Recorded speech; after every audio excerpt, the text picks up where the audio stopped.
All right, well, moving on now, Wednesdays here on the program, we like to put the spotlight on the farm women's group, Common Ground. Common Ground is a group of farm women who want to be a resource for consumers who want to know more about how their food is grown. So joining us in the studio today is volunteer Karol Swan. Nice to have you here today, Karol. It's good to be here, and I'm so glad you're sitting with me today. Yeah. So glad. Yeah, right, exactly. I know, you got to make sure you don't have the tennis shoes on anymore. That's People right. see everything. Right?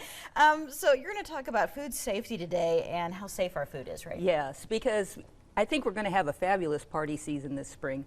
And so we want to keep our food safe because from our farmers to our food processors to the retailers to the caterers, they all have lots of guidelines and rules to keep our food safe. So when we get it in the home, we want to make sure it stays safe for all your guests so nobody has any problems.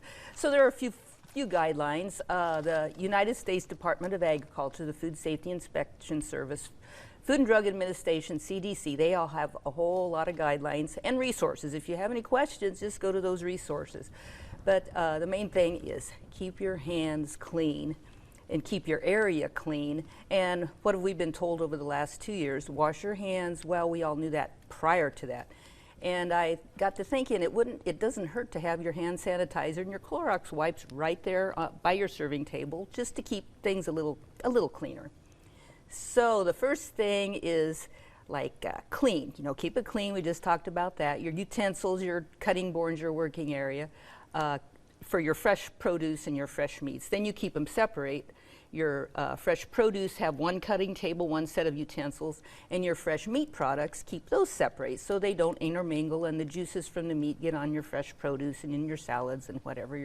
You don't want to do that because our meat is totally safe, but it's different, a different consistency, and it just has a little more juices, being as it comes from an animal. Just the nature of it is more conducive to maybe bacteria, but you also want to wash your vegetables because of where they were grown if they're fresh.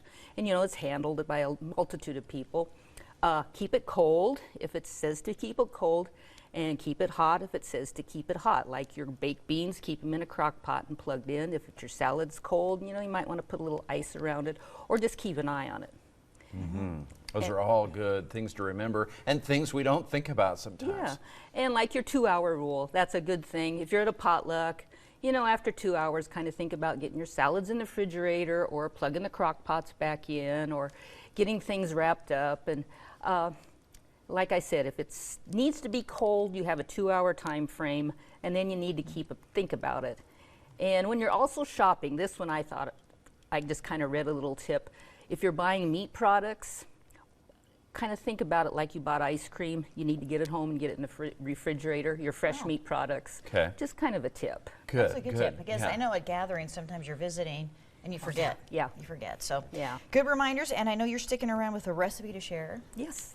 A good one. It's a dessert today. It's pretty. It's beautiful. Oh, it's pretty. All right. Looking forward to that. All right. Thank you, Carol.